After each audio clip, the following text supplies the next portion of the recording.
Programme हालात हाजरा देखने वालों की खिदमत में मोहब्बत भरा सलाम। चलेंगे आज अमेरिका, और बहुत ही प्यारे दोस्त हैं वहाँ पे हमारे, पहले भी इन्होंने प्रोग्राम किए हैं। इनसे पूछेंगे कि क्या हालात आप देख रहे हैं पाकिस्तान के आने वाले दिनों में, और कुछ तब्दीली नज़र आ रही है। जी अस्सलाम वालेकुम सर। जी वालेकुम सलाम। मैंने कहा क्या चल रहा है पाकिस्तान में आजकल? आप है तो अमेरिका में, मगर कुछ दिन पहले पाकिस्तान में ही थे मेरा ख्याल। जी मैं सबसे पहले तो आपका शुक्रिया अदा करता हूँ, क्योंकि मेरा आते ही यहाँ पे जो है वो स्पेन सर्जरी जो है वो हुई है पूरी तरीके से, और तकरीबन 13 इंच जो है वो स्पेन सर्जरी है मेरी। और मैं आजकल यानी हॉस्पिटल से अभी आकर बेड रेस्ट पे हूँ, लेकिन ये जरूरी समझा कि आपसे चंद बातें शेयर करूं। जी। मुझे ये समझ नहीं आ रही, किसी को भी समझ नहीं आ रही कि इस मुल्क में हो क्या रहा है। इस मुल्क का कोई कानून है? मुझे तो नजर नहीं आ रहा। आर्मी अपनी जगह, हर सुप्रीम कोर्ट से लेकर जुडिशरी जितनी भी है, उन्होंने आंखों पे पट्टी लगाई हुई है, या वो बहरे हैं या वो अंधे हो चुके हैं कि उनके सामने हर चीज जो है वो जमीर खरीदे जा रहे हैं। वो सामने इतना कुछ हो रहा है कि वो खामोशी से तमाशा देखते हैं। वो कहते हैं जी दरख्वास्त दो, तो कहते हैं जी अभी तक तो कोई जुर्म नहीं हुआ, हम तो कुछ कर नहीं सकते।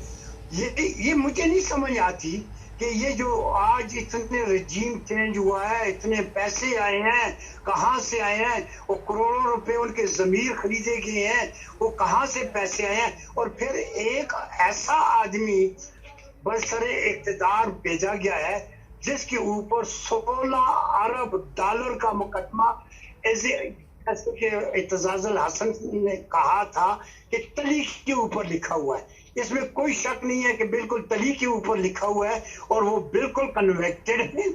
और कोर्ट उन्हें सजा की बजाय उन्हें जो है वो वजारत उल्मा सौंप दिया है। और वो जो आज महंगाई के नाम पे आए थे, जो जिन्होंने कहा था कि इमरान ने बहुत बड़ी महंगाई कर दी, आज महंगाई की हालत देखो कहाँ पे है।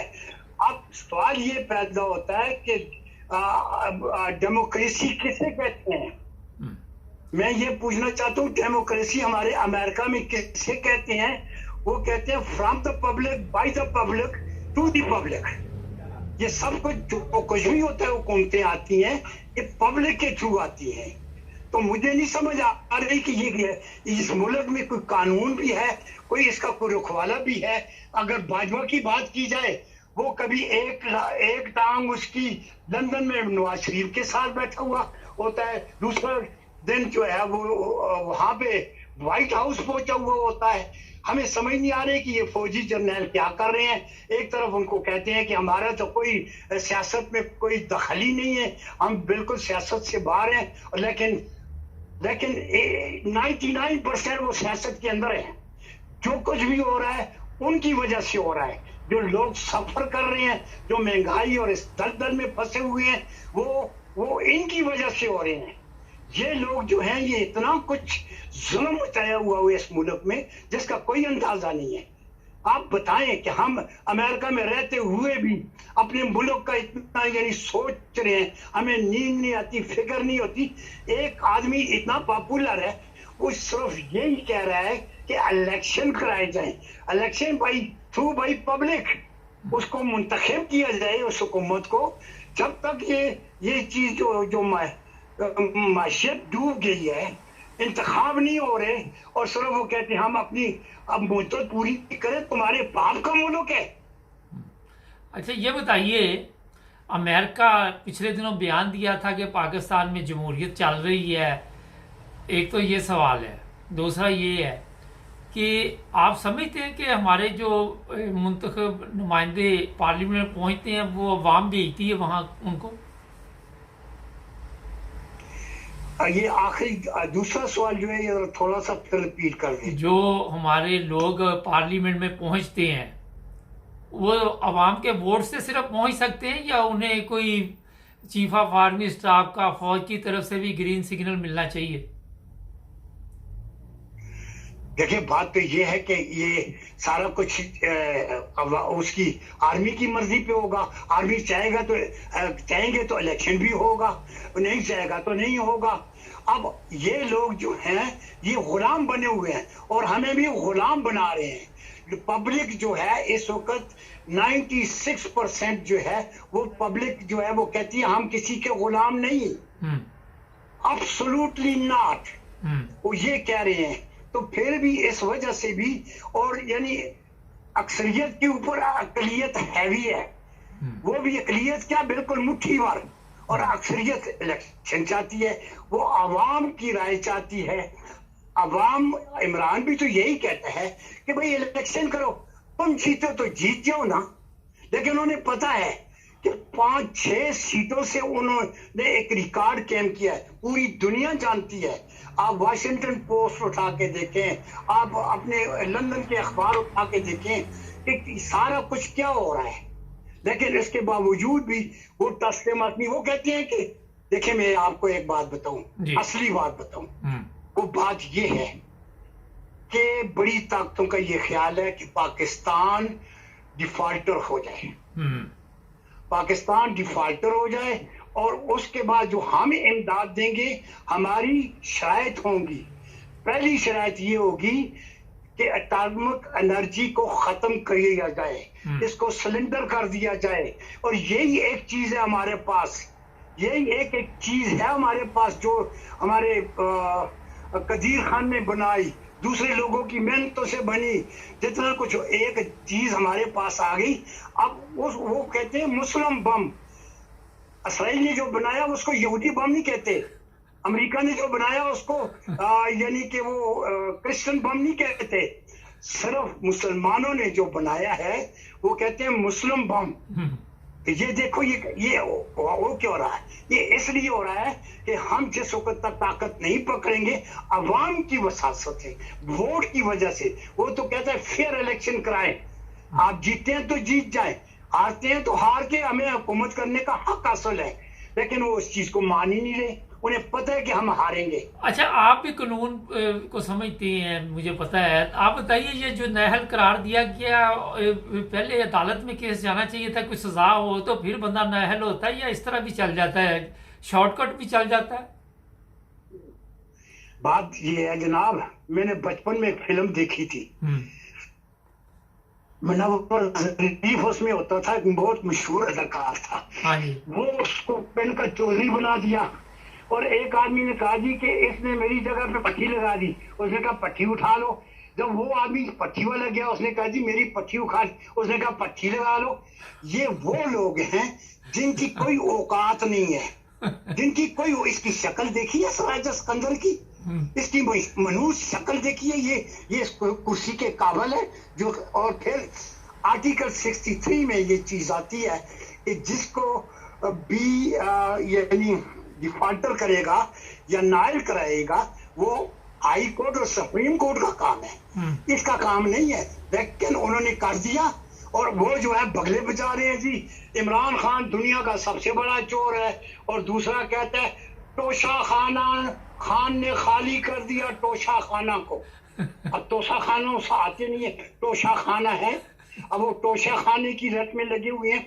अब बताएं ये क्या है, लेकिन हम और सिर्फ पाकिस्तानी जितने भी हैं, इमरान जिस वक्त भी ताकत में आया हम इसकी तमाम कमी पूरी करेंगे, हम इतने डॉलर भेजेंगे कि इनके जहन गुमान भी नहीं होगा, ये लूट लें जितना को लूटना है, लेकिन इंशाल्लाह इमरान इक़्तिदार पे आएगा।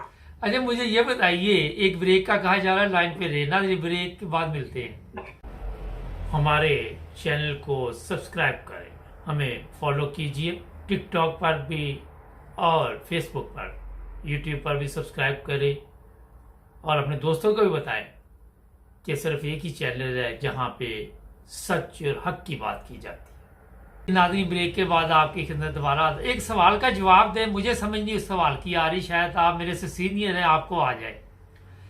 केस ये है कि पाकिस्तान की सारी दौलत बाहर चली गई, उन लोगों पे केस खत्म हो गए, उन्होंने दौलत बाहर लेके गए, लीगल लेके गए या नहीं लेके गए, या वो पैसे खजाने के थे या नई खजाने के थे, चोरी के थे, चर्च के थे, फीम के थे, वो पैसे चले गए और उन पर जितने केस थे वो खत्म हो गए। इमरान खान मुल्क के अंदर पैसे लेके आया तो उसके ऊपर केस डाल दिए।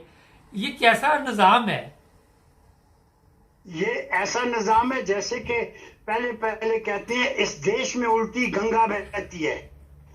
इस देश में कानून का भी उल्टी है, चोरों के साथ देना, चोरों की हमायत करना, हक और सच को दबाना। आर्मी समेत मैं कहता हूं बाजवा ने जो कुछ भी किया है वो हमें पता है, हमें अमेरिका में हर चीज का पता है कि ये जो कुछ करते हैं ये एक्सपोज हो चुका है, ये बिल्कुल एक्सपोज हो चुका है। लोग कसमें और कुरान उठा उठा के नेट पे आके कहते हैं कि ये इसने ये कुछ किया, पाकिस्तान के साथ ये कुछ किया। आज हकदार को अवाम का हक नहीं मिल रहा है जनाब, और इसके लिए जद्दोजहद करनी पड़ेगी। इस वक्त मैं खान साहब से भी ये कहूंगा कि वो जरा ये आज ऐलान कर रहे हैं, कर रहे हैं, जो कुछ करना है करो, अवाम इस वक्त तैयार है।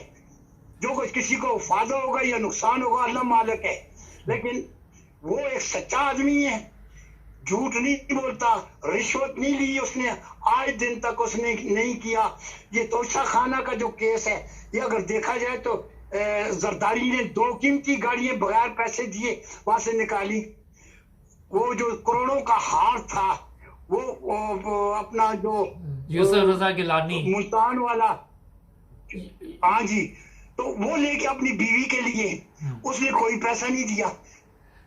इसने नहीं, जो कुछ भी लिया ये तो इसके सारी पास कौम को रसीदें पता है हैं। सर, ये तो सारी कौम को पता है। मुसीबत तो यही है, मैं जो कह रहा हूँ वो ये है कि परसों फैसला आया तो हर थोड़ी देर बाद एक प्रेस कॉन्फ्रेंस होती है, वहाँ के बताया जाता है कि इस वक्त जो दुनिया का सबसे बड़ा चोर है वो है इमरान खान। जी, ये तो सिर्फ वो कह रही है ना, वो चोर कहते हैं, चोर ही मचाए शोर। ये मुहावरा आपने सुना होगा। चोर ये मचाए। वो चोर हैं, ये बदनाम करना चाहते हैं इमरान को, लेकिन इनके इन झूठे कंडों से इमरान कभी कभी भी बदनाम नहीं होगा। अच्छा, ये बताइए कि आप देख रहे हैं कि आने वाले दिनों में चीफ ऑफ आर्मी स्टाफ जा रहा है कि ड्रामा चलेगा कोई और भी? नहीं, उसने तो कह दिया है कि मैं एक्सटेंशन नहीं लूंगा। अब मसला ये है कि चोर हुकूमत जो है वो नए अपने आर्मी चीफ को कैसे सेलेक्ट करेगी। ये लोग वो इमरान खान कहते हैं इलेक्शन कराओ, जो हुकूमत आएगी वो जो है उसको हक दिया जाए कि वो चीफ ऑफ आर्मी स्टाफ को सिलेक्ट करे। लेकिन चीफ ऑफ आर्मी स्टाफ पे इतना हमारा क्यों ध्यान जाता है? वो कहता है हम सियासत में हिस्सा नहीं लेते, हमारा तल्लक ही नहीं सियासत के साथ। देखें जी, ये सब कहने की बातें हैं। नहीं तो ये भी तो लेकिन अंदर खाने कुछ और हो रहा है। नहीं तो ये भी तो फिर कहने की बातें हैं कि मैं पेंशन पे जा रहा हूँ और 29 नवंबर को, अगर वो बाद में मुकर जाए तो क्या कर सकते हैं हम? नहीं, खैर न मुकरेगा नहीं। उसने अपना जो कुछ भी पूरा करना था, जो कुछ भी फॉर्म वगैरह उसने लेने थे ले लिए हैं। अब वो बिल्कुल यानी अपना बहुत कुछ भर चुका है, अपना अंदर फ्यूचर जो है उन्होंने माल भर लिया है। मतलब अपनी जिंदगी सीधी कर ली है। तो आप समझते हैं कि माल के जरिए माल जरूरी है आज दुनिया में या इज्जत जरूरी है? जी, हम तो कहते हैं इज्जत जरूरी है। माल तो जो है वो लाहौर के वो जो हीरा मंडी के लोग हैं उनके पास भी बहुत है, वो कंजरों के पास भी बहुत है। ये कंजर जो मुल्क को लूट के चले गए हैं और ये कहते हैं कि ये तो वो जिस जहां पे ये रह रहे हैं वो कहती थी कि मेरे लंदन में क्या, पाकिस्तान में भी कोई जायदाद नहीं, आज वहां ही रह रही है। आज वहीं वो नखरे वो बड़े अंदाज से। नहीं तो किधर गई, किधर गया सर, किधर गया सुप्रीम कोर्ट, किधर गई अदालतें, क्यों नहीं पूछती? जी कौन? अदालतें क्यों नहीं पूछती? सुप्रीम कोर्ट वैसे तो रात को 12 बजे खोल लेते हैं, जब हीरा मंडी खुलती है तो वो क्यों नहीं पूछते? सर बात ये है कि वो अगर पूछने वाले होते तो ये इतना बिगाड़ ही ना फैलता। वो ही नहीं पूछ रहे, और बार बार उनका दरवाजा टकोरा जाता है, खटकाया जाता है कि 100 मोटो लो, वो परवाही नहीं करते। नहीं तो वो क्या करें इमरान उनको, खान के नहीं वो जो नारी सर का किस्सा आया है, सर वो ये क्या जो नारी करें, का किस्सा है इमरान, वो क्या उसके लिए जी अदालतें क्यों नहीं खुली? हफ्ते को क्यों नहीं खुली अदालतें? आज इतवारें क्यों नहीं खुली? वो तो एक ड्रामा किया था 2-3 दफा खोल के कि हम खोल लेते हैं अदालतें लोगों को बेवकूफ बनाने के लिए। ये एक साजिश, देखिए ये एक साजिश है। तमाम वकला, तमाम जितने भी कानून दान है बड़े बड़े, वो सब इमरान खान के खिलाफ है। और कल से देखें वो कोई अदालतों में नहीं जाएंगे, सब अदालतों का बाइकाट वकला ने कर दिया है। वो कहते हैं ये कानून के साथ मिजाक किया जा रहा है। तो मैं इसके साथ ही आपसे इजाजत चाहूंगा। ओके जी, शुक्रिया बहुत बहुत, थैंक यू। नहीं बीमार आदमी है, आपको जिस तरह उन्होंने बताया, उसके बावजूद बार बार कॉल कर रहे थे कि मुझे प्रोग्राम में लें। मैंने कहा चलें आज इनके साथ हालात हाजरा करते हैं। बातें तो उनकी बड़ी सच्ची हैं। अब मुसीबत ये है कि सच हम जो बोलते हैं वो सुन कौन रहा है, ये है सबसे बड़ा प्रॉब्लम। जब आप सुमुन बुकमुन उमयुन फाहुम वो वाला सिलसिला चल रहा हो, डालते हैं वो बड़े बड़े लोग जो पाकिस्तान के इस वक्त किंग बने हुए हैं। अगर आप देखें तो यहाँ इंग्लैंड में तो एक किंग है, सऊदी अरब में भी एक है, हमारे मुल्क में पता नहीं कहाँ कहाँ बैठे हुए हमारे जो वहाँ बादशाह हैं। हर जराइम पेश अफराद की सरपरस्ती करने वाला एक बादशाह वहाँ पे है, मुल्क का नुकसान करने वाला बादशाह है, कौम का बेड़ा गर्क करने वाला पता नहीं कितने बादशाह वहाँ बैठे हुए, कौम को गुलाम बनाया हुआ है। तो आपके इल्म में है जिस तरह हमारी कौम है बेचारी गुर्बत अफलास में ज़िंदगी गुजार रही है। इस गुलामी से कब निजात मिलेगी, कब ये हमारे ऊपर भी कोई खुदा ताला का फजल होगा? फिर वही बात आ जाती है, हमें एक कौम बनना होगा, हमें वो तमाम नफरतें ख़त्म करनी होगी जिसके हम सिर्फ खाली नारे लगाते हैं। इस तरह के जो काम किए जाते हैं कि निकाह फाम पे ये लिख दो, फलां पे ये लिख दो, लिखने से कुछ नहीं होता। अगर लिखने से तकदीर बदलती होती तो पाकिस्तान की बदल जाती। हम सब पाकिस्तान में 22 करोड़ लोग लिखने से अगर मुसलमान बन जाते तो इससे बड़ी और बात क्या थी? अमाल चाहिए। लिखने से अगर बंदा इंसान बन जाता तो आज ये जानवर भी जो है इनके मेरा हाल ये भी ख़त्म हो गए होते, सब ये भी इंसानों में तब्दील हो गई। इंसानियत पैदा करनी पड़ती, अपने आप के अपने अंदर इंसानियत का ऐसा पौधा लगाना पड़ता है जिससे दूसरों को फ़ायदा पहुँचे। हमारे ये हालात है कि हम एक दूसरे की टांगें खींचते हैं। हमने मजहबी नफरत इतनी फैला दी हुई है कि हमें खुद ही नहीं पता कि हम अपने मज़हब पे भी काम कर रहे हैं, उसके मुताबिक ज़िंदगी गुजार रहे हैं। मजहबी नफरत में हम इतने आगे जा चुके हैं कि हम इंसानियत का सबक बोल चुके हैं। ना हमारे पास मज़हब रहा ना इंसानियत रही। ये सोचने वाली बात है। जब कॉमेंट्स लिखते हैं तो अदर का सहारा लिया करे, एकदम हमले ना कर दिया करे। मैं पढ़ता रहता हूँ, कभी कभी इतना टाइम तो नहीं होता मगर नज़र रखता हूँ।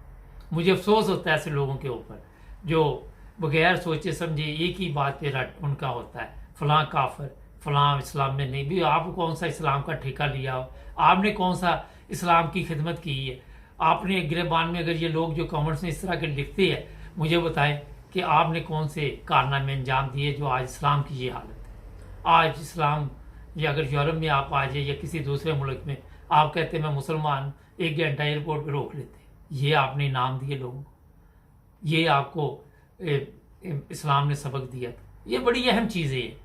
कौम तकलीफ़ में है और अल्लाह ताला हमारी मदद करेगा इंशाअल्लाह। सब्र से और तहम्मुल से, बर्दाश्त से मुकाबला करना पड़ेगा। हमारे चैनल को सब्सक्राइब कर लें। हमें टिकटॉक पे भी आप देख सकते हैं और फेसबुक पर भी। मिलते हैं एक नए प्रोग्राम में। अल्लाह हाफ़िज़।